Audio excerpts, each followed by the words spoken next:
നേതൃത്വത്തിൽ കേരളത്തിൽ ഉടനീളം നടത്തപ്പെടുന്ന പ്രോ ലൈഫ് റാലിയാണ് നമ്മൾ ഇന്ന് നമ്മുടെ ഈ കത്തീഡ്രൽ ദേവാലയത്തിൽ എത്തിച്ചേർന്നിരിക്കുന്നത്.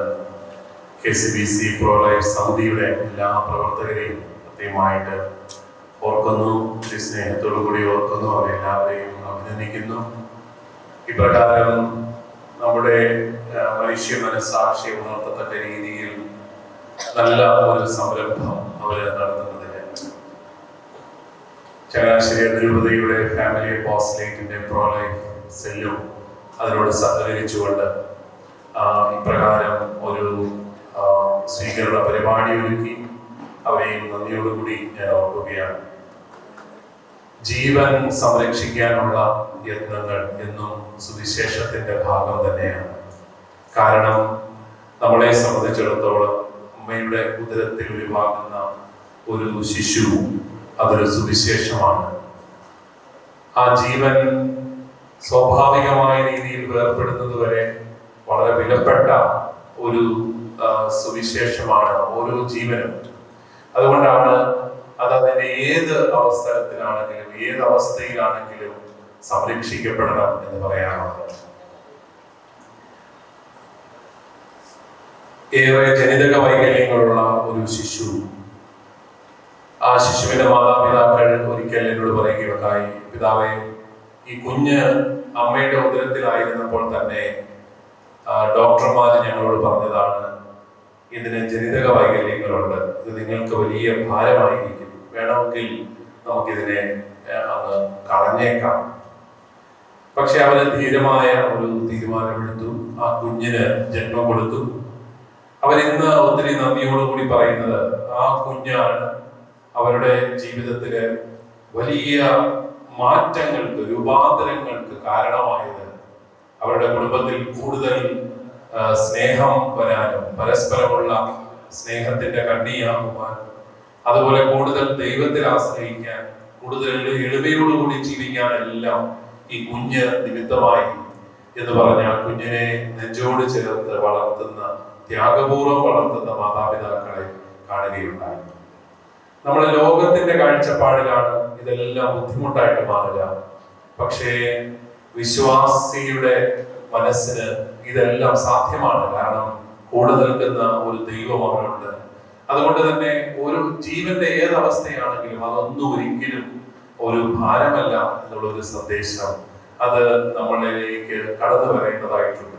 പക്ഷേ ദൗർഭാഗ്യകരമെന്ന് പറയട്ടെ, നമ്മുടെ ലോകത്തിലെ ഗവൺമെന്റുകളെല്ലാം തന്നെ മറിച്ച രീതിയിലാണ് ചിന്തിക്കുക. സെക്കുലർ ഗവൺമെന്റുകളെല്ലാം തന്നെ മനുഷ്യന് പ്രാധാന്യം കൊടുത്തുകൊണ്ട്, മനുഷ്യ സ്വാതന്ത്ര്യത്തിന് പ്രാധാന്യം കൊടുത്തുകൊണ്ട് നിയമങ്ങൾ ഉണ്ടാക്കുകയാണ്. ഇന്ത്യയിൽ തന്നെ 6 മാസം പ്രായമായ ശിശുവിനെ പോലും, അല്ലെങ്കിൽ ഉദരത്തിൽ 6 മാസം പ്രായമായ ശിശുവിനെ പോലും അബോർട്ട് ചെയ്യാമെന്നൊക്കെയുള്ള നിയമം പാസ്സാക്കിയിട്ട് നമ്മൾ ഇന്ത്യ വളരുന്നു എന്ന് ലോകം മുഴുവൻ പറഞ്ഞുകൊണ്ടിരിക്കുകയാണ്. മനുഷ്യത്വത്തിന് ഏറ്റവും വിരുദ്ധമായ നിയമങ്ങൾ പാസ്സാക്കുന്ന ഗവൺമെന്റുകൾ, അവിടെയെല്ലാം നമ്മള് ഒരുപക്ഷെ ഒരു നേർത്ത ശബ്ദമായിരിക്കാം. ജീവന് വേണ്ടി ശബ്ദമുയർത്തുക എന്ന് പറയുന്നത് വളരെ ശുഷ്കിച്ച ഒരു ശബ്ദമായിരിക്കാം. പക്ഷെ ആ ശബ്ദം വളരെയേറെ വിലപ്പെട്ടതാണ്, വളരെയേറെ പ്രധാനപ്പെട്ടതാണ്.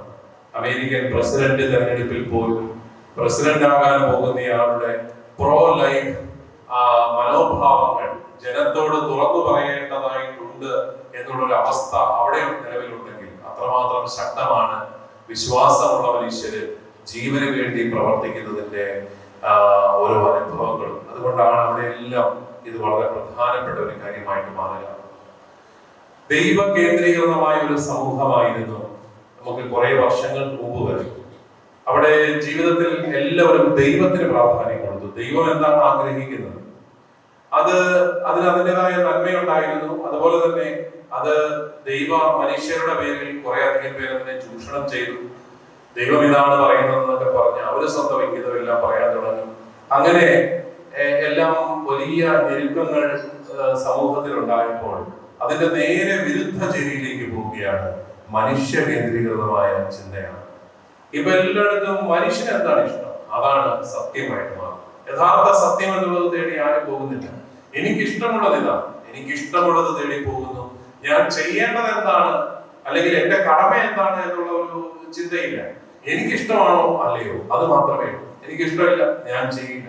നമ്മുടെ കുട്ടികളെ വളർത്തുമ്പോൾ പോലും ഇന്ന് മാതാപിതാക്കൾ അനുഭവിക്കുന്ന ഏറ്റവും പ്രധാനപ്പെട്ട ഒരു പ്രതിസന്ധി അതാണ്. അവർ ചെയ്യേണ്ടതല്ല അവർ ചെയ്യുന്നത്, അവർക്ക് ഇഷ്ടമുള്ളതാണ്. അതിന് മറുത്ത് പറഞ്ഞാൽ ഉടനെ ഞങ്ങളുടെ സ്വാതന്ത്ര്യം ഹനിക്കുന്നു എന്ന മുദ്രാവാക്യങ്ങളായി. ഇതുപോലെ തന്നെയാണ് നമ്മുടെ സമൂഹത്തിലും മനുഷ്യന്റെ സ്വാതന്ത്ര്യമാണ്, എന്റെ ശരീരം എന്റെ സ്വാതന്ത്ര്യം എന്നൊക്കെ പറഞ്ഞുകൊണ്ടുള്ള മുദ്രാവാക്യങ്ങൾ ഇന്ന് നമുക്ക് എല്ലായിടത്തും മുഴങ്ങിക്കിടക്കാം. എന്റെ ശരീരം എന്റെ സ്വാതന്ത്ര്യമാണ്. ഓസ്ട്രേലിയയിൽ അവിടെ താമസിക്കുന്ന സഹോദരങ്ങള് അവർ പറയുകയായിരുന്നു, കൊച്ചിനെ സ്കൂളിൽ ചേർക്കാൻ പോയപ്പോഴത്തേക്കും ജെൻഡറിന്റെ കോളത്തിൽ പണ്ട് പുരുഷനും സ്ത്രീന്ന് മാത്രമേ ഉണ്ടായിരുന്നു, ഇപ്പൊ 6-7 വകുപ്പുണ്ട്.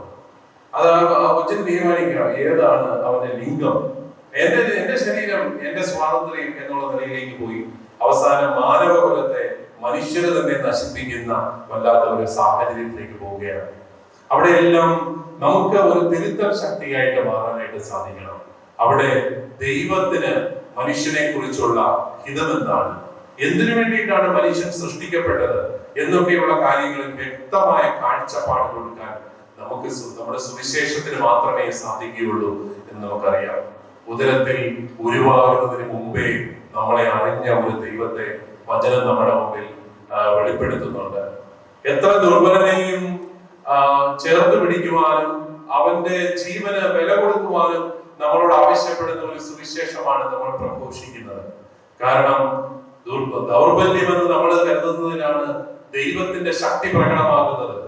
ബലഹീനതകളിലാണ് എന്റെ ശക്തി പ്രകടമാകുന്നത് എന്ന് പറഞ്ഞുകൊണ്ട് നിന്റെ ജീവിതത്തിൽ നീ പെർഫെക്റ്റ് ആണെന്ന് കരുതുന്ന കാര്യങ്ങളിൽ മാത്രമല്ല, ദുർബലമായ അപൂർണങ്ങളായ കാര്യങ്ങളിലും ദൈവത്തിന്റെ ശക്തി പ്രകടമാകും എന്ന വലിയ ബോധ്യം തന്ന് നമ്മളെ ഓരോരുത്തരെയും യഥാർത്ഥ സത്യത്തിലേക്ക് നയിക്കുന്നത് നമ്മുടെ സുവിശേഷം മാത്രമാണ്.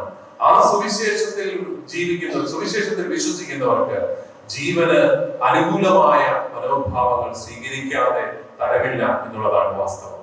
അതുകൊണ്ട് തന്നെ ഇത് ഒരു നേർത്ത ശബ്ദമായിരിക്കാം.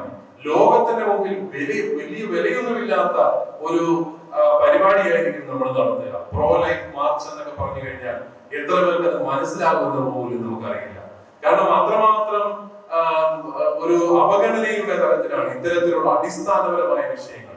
മനുഷ്യ ജീവന് കൊടുക്കേണ്ട വില, അത് ഏതവസ്ഥയിലാണെങ്കിലും മനുഷ്യൻ ജീവനെ ആദരിക്കേണ്ടതാണെന്നുള്ള ബോധ്യങ്ങളെല്ലാം കുറഞ്ഞു വരുന്ന ഒരു സമൂഹത്തിൽ ജീവന് അനുകൂലമായ നിലപാടുകൾ പലപ്പോഴും വിലയില്ലാത്തതായിട്ട് പോകുന്നു, അല്ലെങ്കിൽ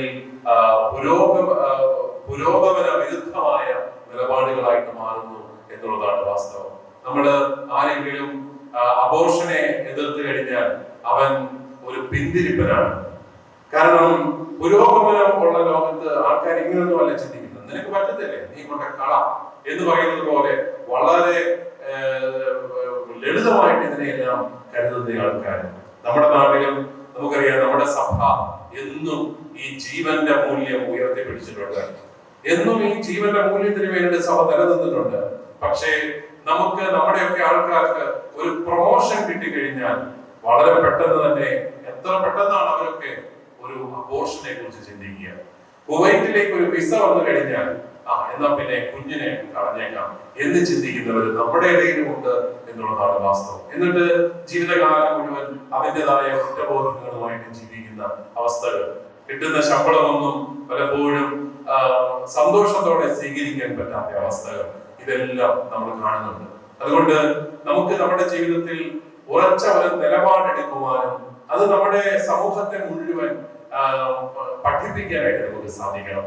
പ്രോ ലൈഫ് എന്ന് പറയുമ്പോൾ അത് ഗർഭഛിദ്രം വിരുദ്ധം മാത്രമല്ല, മറിച്ച് ജീവനെ സഹായിക്കുന്നതാണ്.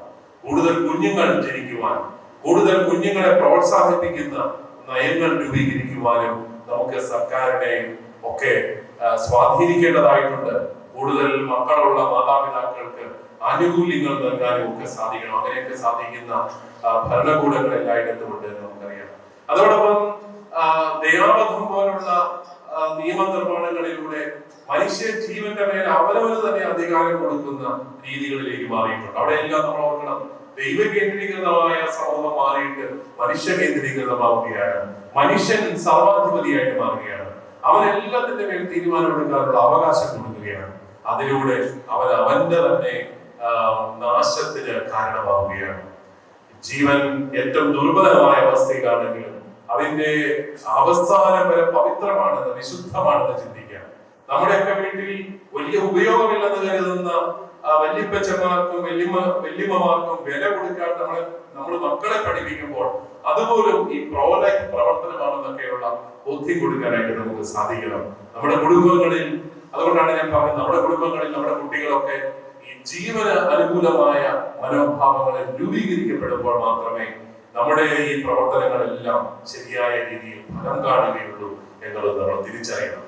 നമ്മുടെ വിശ്വാസം നിർബന്ധിക്കുന്നത് കൊണ്ട് മാത്രം ജീവന് അനുകൂലമായ നിലപാടുകൾ അത് ചിലപ്പോൾ നമുക്ക് സാമ്പത്തികമായ നഷ്ടം വരുത്തിയേക്കാം, നമുക്ക് ഒത്തിരിയേറെ ബുദ്ധിമുട്ടുകൾ വരുത്തിയേക്കാം. ഒരു കുഞ്ഞിനെ ജനിപ്പിക്കാൻ തീരുമാനിക്കുമ്പോൾ ഒരുപക്ഷെ ഞാൻ നേരത്തെ പറഞ്ഞതുപോലുള്ള വൈകല്യങ്ങളുള്ള ഒരു കുഞ്ഞിനെ ആയിരിക്കും അങ്ങനെയാണെന്ന് അറിഞ്ഞുകൊണ്ട് തന്നെ ജന്മം കൊടുക്കുന്നത്. അത് ബുദ്ധിമുട്ടുകൾ നമുക്ക് എല്ലാവർക്കും ഉണ്ടാക്കും എന്ന് കരുതിയാൽ തന്നെയും അതിൽ ദൈവത്തിന്റെ സാന്നിധ്യം കാണുവാൻ, ആ ജീവൻ ദൈവത്തിന്റെ അമൂല്യ ദാനമാണെന്ന് കരുതി സ്വീകരിക്കാനൊക്കെ സാധിക്കുമ്പോഴാണ് നമ്മൾ യഥാർത്ഥത്തിൽ സുവിശേഷം സ്വീകരിക്കുന്ന വ്യക്തികളായിട്ട് മാറുക. ആ ഒരു സന്ദേശം സ്വീകരിക്കാം. പരിശുദ്ധ പിതാവ് ഫ്രാൻസിസ് പാപ്പ ആവർത്തിച്ച് പറയുന്ന ഒരു കാര്യമുണ്ട്. ഈ അബോർഷനെ കുറിച്ച് അദ്ദേഹം പലപ്പോഴും പറഞ്ഞിട്ടുണ്ട്. അതൊരു കുറ്റകൃത്യമാണ്, അതൊരു ക്രൈമാണത്. അത് നമുക്ക് ഒരിക്കലും ഒരവസ്ഥയിലും നമുക്ക് ന്യായീകരിക്കാനായിട്ട് സാധിക്കില്ല. അംഗവൈകല്യങ്ങളുള്ള കുഞ്ഞുങ്ങളെ ഉദരത്തിൽ വെച്ച് തന്നെ നശിപ്പിക്കണമെന്ന് പറയുന്നത് നാസി തടങ്കൽ പാളയങ്ങളിൽ അവർ ചെയ്ത അതേ പ്രവർത്തനമാണെന്ന് അദ്ദേഹം പറയുന്നു. നാസികൾ ചെയ്തുകൊണ്ടത് നമുക്കറിയാം. വൈകല്യങ്ങളുള്ളവരെയെല്ലാം ഉന്മൂലനം ചെയ്ത് ഒരു പരിപൂർണ സമൂഹത്തെ സൃഷ്ടിച്ചെടുക്കാനായിട്ട് ശ്രമിക്കുകയായിരുന്നു. പരിശുദ്ധ പിതാവ് പറഞ്ഞു, അന്ന് നാസികൾ ചെയ്ത അതേ കൊടുക്രൂരതയാണ് വൈകല്യങ്ങളുള്ള കുഞ്ഞുങ്ങളെ ഉദരത്തിൽ വെച്ച് തന്നെ നശിപ്പിക്കുന്നതിലൂടെ നമ്മൾ ചെയ്യുക. അതുപോലെ നമ്മൾ അടുത്ത തലമുറയുടെ വഴിയടച്ചു കളയുകയാണെന്ന് ഫ്രാൻസിസ് പാപ്പ പറഞ്ഞു വെച്ചു. ഇങ്ങനെയെല്ലാം പരിശുദ്ധ പിതാക്കന്മാര് നമ്മളെ ആവർത്തിച്ച് ജീവന്റെ വിലയെ കുറിച്ച് ഉദ്ബോധിപ്പിക്കുന്നുണ്ട്. അത് സ്വീകരിക്കാനായിട്ട് നമുക്ക് സാധിക്കണം. നമുക്ക് നമ്മുടെ കുഞ്ഞുങ്ങളെ സർവാത്മന സ്വീകരിക്കാൻ നമുക്ക് സാധിക്കണം. അതുപോലെ പ്രായമായവരെ, വൈകല്യങ്ങളുള്ളവരെ എല്ലാം നമുക്ക് സംരക്ഷിക്കാനായിട്ട് സാധിക്കണം. അതോടൊപ്പം ഈ ജീവന വിരുദ്ധമായ നിയമങ്ങൾക്കെതിരായിട്ട് പ്രവർത്തിക്കാനായിട്ട് നമുക്ക് സാധിക്കണം. അതിനെല്ലാം ഉതകത്തക്ക രീതിയിൽ നല്ല ഒരു ബോധവൽക്കരണം ഈ റാലിയിലൂടെ നടക്കട്ടെ എന്ന് പ്രത്യേകമായിട്ട് ഞാൻ ആഗ്രഹിക്കുകയും ആശംസിക്കുകയും ചെയ്യുന്നു. ചങ്ങനാശ്ശേരി അതിരൂപതി പ്രകാരം വരാൻ അവര് തയ്യാറായതിന് പ്രത്യേകമായിട്ട് നന്ദി പറയുന്നു. നിങ്ങളെല്ലാവരും ഈ ഞാൻ നേരത്തെ പറഞ്ഞതുപോലെ വലിയ വിലയില്ല, ലോകത്തിന്റെ കാഴ്ചപ്പാടിൽ വലിയ വിലയില്ലാത്ത ഈ സംരംഭത്തിൽ വലിയ പിന്തുണയോടുകൂടി ഇത്രയും പേര് ഈ മഴയത്ത് ഇവിടെ എത്തുന്നതിന് പ്രത്യേകമായിട്ട് നന്ദി പറഞ്ഞുകൊണ്ട് എല്ലാവിധ ദൈവാനുഗ്രഹങ്ങളും നേർന്നുകൊണ്ട് ഞാൻ നിർത്തുന്നു.